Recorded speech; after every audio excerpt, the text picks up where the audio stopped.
The silence before retribution. They called us the youngest children of the stars.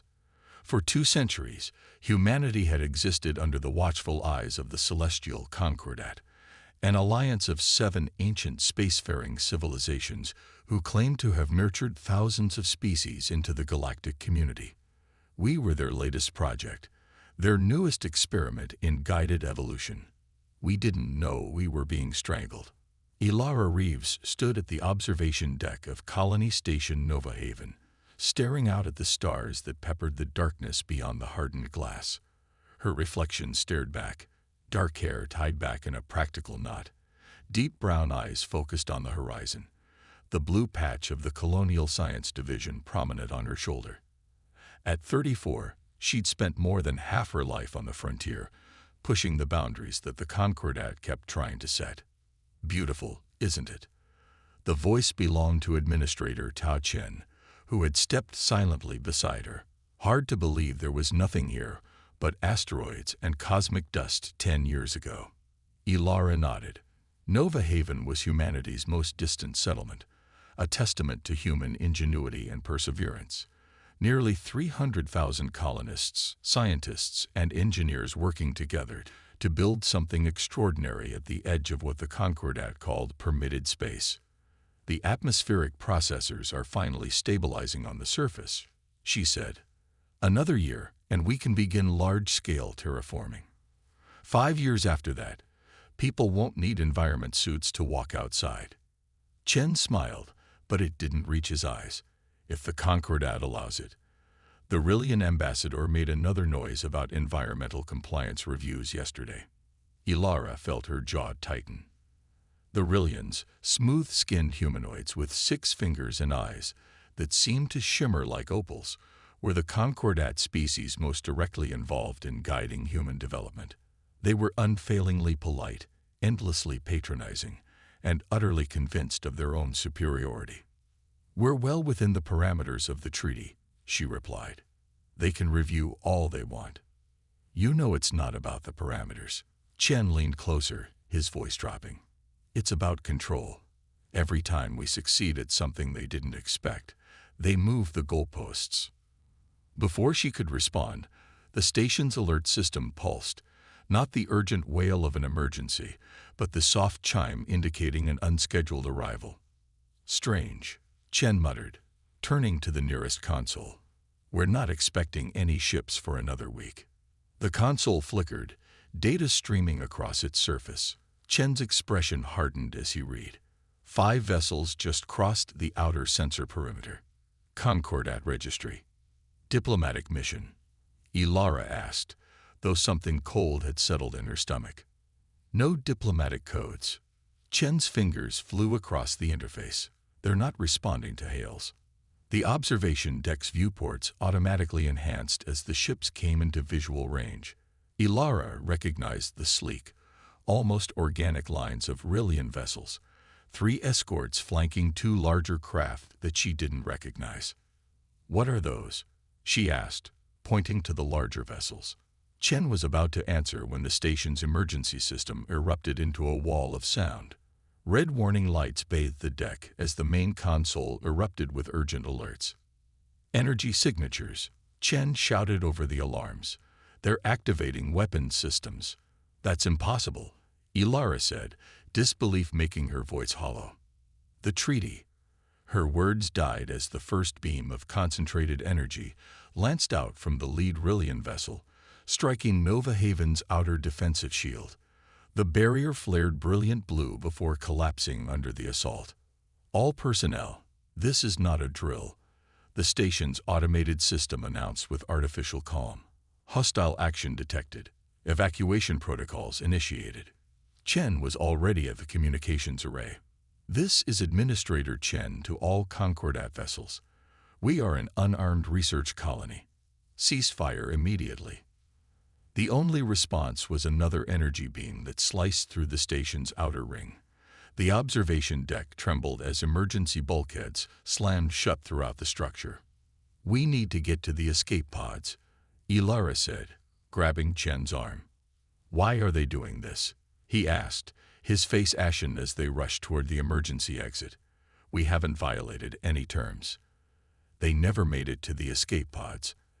As they reached the main corridor, a massive explosion tore through the station's central hub. The last thing Ilara saw was a wall of fire racing toward them before darkness claimed her. She shouldn't have survived. By all calculations, all logic, all reasonable physics, Ilara Reeves should have been atomized along with the rest of Nova Haven's 300,000 inhabitants. Yet somehow, impossibly, she awoke floating among the debris, her body encased in an emergency survival suit she had no memory of donning. The rescue came 3 days later, a passing merchant vessel that detected her faint distress signal. By then, she had drifted through what remained of Nova Haven, twisted metal, frozen bodies, and the scattered remnants of humanity's hope. The official Concordat statement came while she was still in medical recovery on Earth. Nova Haven had suffered a catastrophic reactor failure, a regrettable accident, a tragic loss. The Concordat expressed its deepest sympathies and offered technological assistance to prevent such occurrences in the future. Not a word about the Rillian warships, not a mention of the unprovoked attack, just condolences and an offer for more guidance. And humanity's leaders, those who spoke for billions from their comfortable offices on Earth, nodded and accepted these lies. They thanked the Concordat for its concern. They established commissions to study reactor safety. Ilara watched it all from her hospital bed, the only survivor, the only witness, and understood with crystal clarity. The powers that governed humanity were either complicit or cowards. Either way, Nova Haven would never receive justice through official channels. She checked herself out against medical advice 5 days later. The doctors protested. Her injuries hadn't fully healed. Her psychological evaluation wasn't complete. But they couldn't legally stop her. What they couldn't know, was that something fundamental had changed in Ilara Reeves. The woman who had gazed peacefully at the stars was gone. In her place stood someone forged in the fires of Nova Haven's destruction, someone with a singular purpose that burned like white-hot steel in her veins. Within weeks, she had made contact with others who harbored quiet suspicions about the Concordat, people across Earth, and the remaining colonies who had witnessed too many accidents, too many setbacks, too many instances of promising human ventures mysteriously failing. Marcus Webb, a former military intelligence officer who had been investigating unusual activity at the Concordat embassy on Earth. Zara Okoro, a brilliant programmer whose security systems had captured strange data transmissions just before 3 human research vessels disappeared near Jupiter. Quan Lin, whose revolutionary energy technology had been deemed too unstable for human use by Concordat advisors, only to appear 2 years later on a Rillian colony world. Together, they formed what they called the Ghost Protocol, a network of humans dedicated to one purpose: breaking free from the Concordat's control by any means necessary. They expect us to be grateful, Ilara told them during their first clandestine meeting in an abandoned mining facility on Luna. They expect us to be obedient. They expect us to be predictable. She leaned forward, her eyes reflecting the harsh overhead lighting. We will be none of these things. For 2 years, they worked in absolute secrecy, gathering intelligence, building resources, recruiting others who had begun to see through the Concordat's benevolent facade. They avoided detection by using methods the Concordat considered too primitive to monitor: paper notes, analog devices, technologies so old they were considered obsolete. During those 2 years, Ilara learned things that turned her cold rage into something more focused, more dangerous. The Concordat had never guided a species to full galactic citizenship. The so-called success stories they paraded before humanity were actually subjugated races, carefully controlled, their development stunted in key areas to ensure they never became true competitors. And humanity. Humans were considered particularly dangerous, a species with too much adaptability, too much aggression, too much potential. The Concordat had been systematically sabotaging human advancement for decades, all while smiling and offering helpful advice. Nova Haven hadn't been destroyed because it violated any treaty. It had been destroyed because it was succeeding too well, developing technologies that might eventually challenge Concordat superiority. When the Ghost Protocol finally struck back, they did so with a precision that left no doubt about their intent. They targeted a Rillian research installation on Mars, not with bombs or bullets, but with information.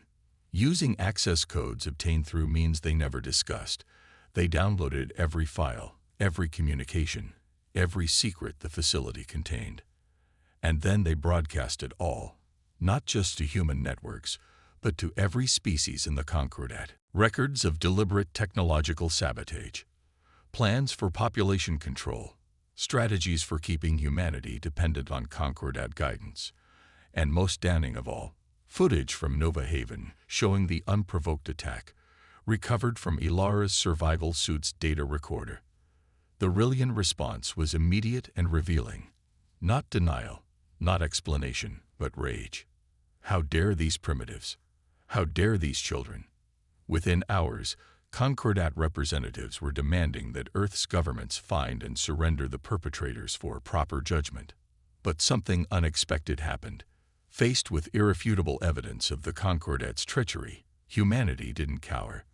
From the highest levels of government to ordinary citizens, a wave of cold fury swept across Earth and its colonies. For the first time since contact, a human representative addressed the Concordat without deference or gratitude. Standing before the Galactic Council, Ambassador Sarah Chen, Administrator Chen's sister, delivered a message that sent shockwaves through the assembled alien dignitaries. For 2 centuries, we accepted your guidance in good faith, she said, her voice steady despite the 7 imposing Concordat leaders who towered over her. We believed you were helping us grow. Today, we know the truth. You fear us. You have always feared us. She paused, letting her words hang in the air. This is our formal notice. The treaties are void. The agreements are nullified. Humanity withdraws from the celestial Concordat, effective immediately. The chamber erupted in protest, threats and warnings shouted in a dozen alien languages. Ambassador Chen waited until the noise subsided before delivering her final words, words that Ilara Reeves and her compatriots watched with fierce satisfaction from their hidden base beneath the lunar surface. You have 1 standard cycle to remove all personnel and technology from human space. After that, any Concordat presence will be considered hostile. We trusted you once. We will not make that mistake again. As the broadcast ended, Marcus Webb turned to Ilara, his expression grave. They won't leave peacefully. They can't afford to let us go. Ilara nodded, watching the chaos unfolding on the screen. I know. This isn't the end. It's barely the beginning. Zara looked up from her array of screens, her dark eyes troubled. We've discovered something else in the files. Something called Project Stardust.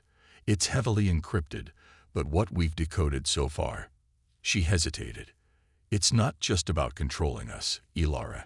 It's about something they found in our genetic structure, something they're afraid of.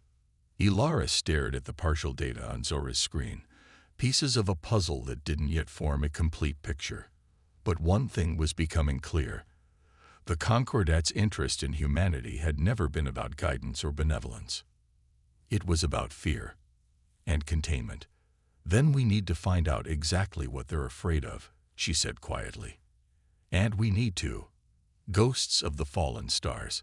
The celestial Concordat had existed for millennia, guiding, controlling, and when necessary, eliminating species that threatened their vision of galactic order. They had faced rebellions before, brief, desperate uprisings that were quickly crushed beneath superior technology and overwhelming force. But they had never faced humans. 6 months after humanity's declaration of independence, the Concordat launched what they expected would be a swift punitive action, a show of force to remind the upstart species of their place in the cosmic hierarchy. A fleet of 30 warships, representing all 7 Concordat species, converged on the human colony of Titan. What they found instead was emptiness. The colony, home to over 50,000 humans, had been completely evacuated. Not a single life sign remained.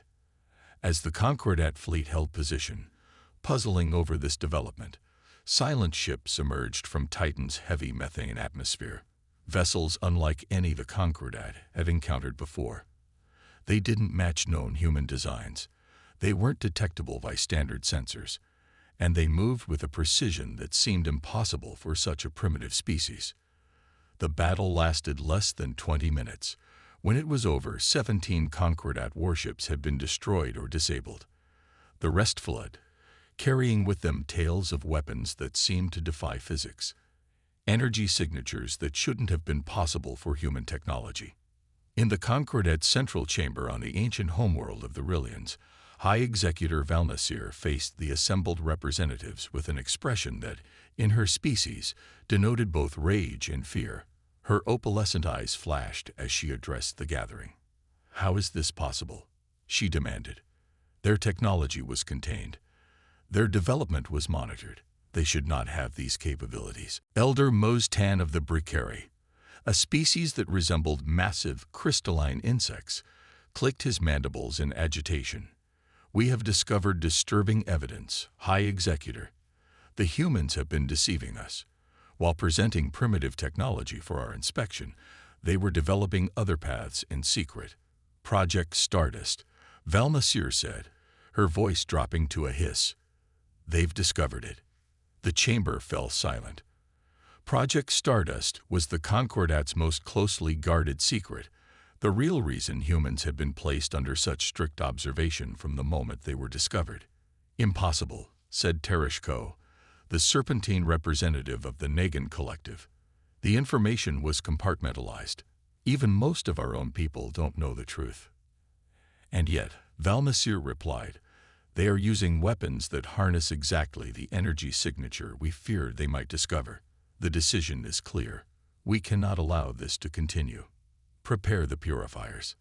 Even among the hardened Concordat leadership, this pronouncement caused visible distress. The purifiers were planet killers, used only 3 times in the Concordat's long history. Their deployment required unanimous consent from all 7 species.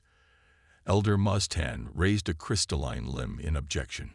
"High Executor, is annihilation truly necessary? The humans are resourceful, yes, but they are contained to a single star system." Valnasir's eyes narrowed. "Are they? Reports indicate that Ghost Protocol vessels have been detected as far as the Centauri system. They are expanding, Elder. And you know what the simulations predict if they are allowed to reach their full potential." No one argued further. The simulations were clear. If humans were allowed unrestricted development for even a century, they would surpass the Concordat. In 3 centuries, they would dominate the galaxy. It was unacceptable. The vote was cast. The purifiers would be deployed. Deep within the asteroid belt between Mars and Jupiter, in a hollow space that didn't appear on any chart, Lara Reeves received the intelligence with grim satisfaction. "They've taken the bait," she told the assembled leaders of Ghost Protocol. "The purifiers have been authorized." Zara Okoro, now Ghost Protocol's chief of intelligence, displayed a holographic model of the massive Concordat weapons platforms. "These are planet killers, designed to render a world uninhabitable in minutes. They're bringing 3, 1 for Earth, 1 for Mars, 1 for the lunar colonies." Marcus Webb, scared from a recent mission, but still commanding the military arm of the resistance, studied the projection with a tactician's eye. Impressive, but predictable. The Concordat always reaches for overwhelming force. Quan Lin, whose primitive energy technology had been the backbone of Ghost Protocol's unexpected advantage, smiled thinly. "They still don't understand. They think we stole their technology, reverse-engineered it somehow." "Which is exactly what we wanted them to think," Lara said. "It kept them looking in the wrong direction." The truth, which the Concordat had yet to grasp, was both simpler and more profound. Humans hadn't stolen anything. The Ghost Protocol's weapons weren't based on Concordat technology at all. They were entirely human innovations, developed in secret while presenting a facade of compliance to their mentors. "What about Project Stardust?" asked Dr. Maya Thorne, the newest member of their leadership. A xenobiologist who had once worked directly with Rillian researchers, she had defected to Ghost Protocol after discovering discrepancies in the Concordat's research. Ilara nodded to Zara, who brought up a new display, this one showing complex genetic sequences. "We've decrypted most of the Stardust files," Zara explained. "It's not what we expected." The display zoomed in on a particular genetic marker, one unique to human DNA. "The Concordat discovered this shortly after first contact," she continued. "It's what they call an adaptive resonance sequence. In simple terms, it allows human consciousness to interact with quantum fields in ways other species can't." Dr. Thorne leaned forward, her scientific curiosity momentarily overriding the gravity of their situation. "That's why they've been so insistent on controlling our technological development. They're not afraid of our aggression or our adaptability. They're afraid of what happens when we fully understand quantum physics," Quan finished. "Because once we do, we can manipulate reality in ways they can't," Ilara said quietly. "Ways they can only theorize about." The room fell silent as the implications sank in. Humanity wasn't just another species to be guided and controlled. They were fundamentally different, possessing potential that the Concordat had recognized and feared from the beginning. "So what's our next move?" Marcus finally asked. Ilara's expression hardened. "We've confirmed the purifiers are being moved into position. We have 72 hours before they're in range of Earth. It's time for the final phase." The plan had been in development for months, ever since they had first discovered fragments of Project Stardust in the stolen Rillian files. It was audacious, perhaps impossible, but if it worked. "I'll be leading the infiltration team personally," she continued. "We need to reach the Concordat's central hub, the Nexus. All their systems, all their knowledge, everything flows through it." "That's suicide," Marcus objected. "The Nexus is at the heart of Rillian space, protected by their entire fleet." Ilara's smile was cold. "Which is why they'll never expect us to target it. They think we're preparing to defend Earth. They've committed most of their forces to the Purifier mission." She activated a personal holographic projector, displaying a small, unassuming device. "This is what Quan and his team have been working on. We call it the Quantum Bridge. Once placed within the Nexus, it will allow us to do something the Concordat believes is theoretically impossible." "What's that?" Dr. Thorne asked. "It will let us speak directly to every sentient being in Concordat space simultaneously, not through technology, through the quantum field itself." The room erupted in questions and objections, but Ilara raised a hand for silence. "I know it sounds impossible. The Concordat themselves theorized it could be done, but they lack the genetic structure to attempt it. We don't. This is what they've been afraid of since they first studied our DNA." She looked around at each of them. These humans who had sacrificed everything to free their species from subjugation. This isn't just about survival anymore. It's about showing the galaxy what humanity truly is. The infiltration of the Nexus would later be studied by military strategists for generations. How a small team of humans managed to bypass the most sophisticated security in known space. How they moved undetected through the heart of the Rillian homeworld. How they reached the most protected installation in the Concordat without firing a single shot. But for Ilara, leading her team through the shadowed corridors of the Nexus, such considerations were secondary. Their mission wasn't about combat prowess or tactical brilliance. It was about reaching the central processing core where all Concordat knowledge was stored and managed. They encountered surprisingly little resistance. Most of the Concordat's military resources were focused on the Purifier mission, confident in the automated defenses protecting their central hub. Those defenses, designed to detect known weapons and technologies, were blind to the methods Ghost Protocol had developed. When they finally reached the core, a vast chamber filled with crystalline structures that pulsed with light and energy, they found only a skeleton crew of technicians who surrendered without a fight, too shocked by the humans' presence to mount any resistance. "Set up the bridge," Ilara ordered as her team secured the chamber. "We have less than 30 minutes before the purifiers are in range of Earth."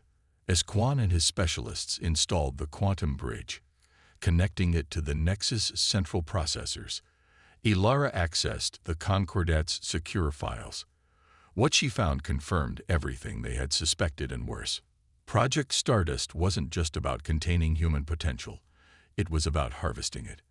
The Concordat had been conducting secret experiments on abducted humans for decades, trying to isolate and replicate the genetic sequence that allowed quantum interaction. They had failed, but they hadn't given up. Their latest plan involved controlled breeding programs, genetic manipulation on a massive scale. Humanity wasn't meant to be exterminated. They were meant to be farms. "We're ready," Quan announced, interrupting her grim reading. "The bridge is online." Ilara took a deep breath and approached the device. It was surprisingly small, a crystalline sphere no larger than her fist, pulsing with soft blue light. When she touched it, she felt an immediate resonance, as if something deep within her DNA recognized and responded to its energy. "Begin the transmission," she said. The effect was immediate and extraordinary. As the quantum bridge activated, Ilara felt her consciousness expand, stretching beyond the confines of her physical form. She was still present in the chamber, still aware of her team and their surroundings, but simultaneously, she was elsewhere, everywhere. Through the quantum field, she could sense billions of minds. Rillions, Bricari, Nagans, and the other Concordat species. Not their thoughts, precisely, but their presence, their awareness. And they could sense her. "People of the Concordat," she began, her words traveling not through air or communication systems, but directly through the quantum fabric that connected all sentient life. "I am Ilara Reeves of Earth. I speak to you not as an enemy, but as a fellow traveler in this vast universe. Across thousands of worlds, billions of beings experience the same impossible phenomenon. A human voice speaking directly to their consciousness, bypassing all technology, all barriers. Your leaders have lied to you. For centuries, the celestial Concordat has claimed to nurture and guide developing species toward galactic citizenship. This is false. No species has ever graduated from Concordat guidance. All remain controlled, limited, prevented from reaching their true potential." Through the bridge, she shared the evidence they had gathered. The files, the experiments, the systematic suppression of dozens of species. She showed them Nova Haven's destruction, the plans for Earth's purification, the truth about Project Stardust. "This is not the act of a benevolent guardian," she continued. "This is the act of a tyrant that fears what it cannot control." In the Concordat's central chamber, High Executor Valnasir experienced the transmission with mounting horror. She had rushed back from the purifier fleet when the alarm was raised, but it was already too late. The humans had done the impossible. They had weaponized the very quality the Concordat had sought to contain. "Shut it down," she screamed at her technicians. "Block the transmission." But there was nothing to shut down, no transmission to block. What the humans had created bypassed all conventional technology. It wasn't a broadcast. It was a fundamental manipulation of reality itself.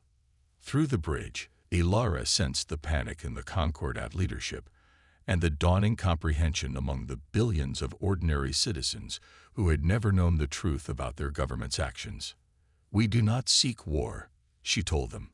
"We do not seek domination. What we seek is the freedom to determine our own path. The same freedom that should be the right of every sentient species." She paused, feeling the weight of history in this moment. "To the leadership of the Concordat, I offer this choice.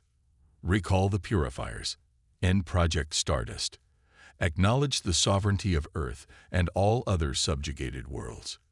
Do these things, and humanity will extend its hand in peaceful cooperation.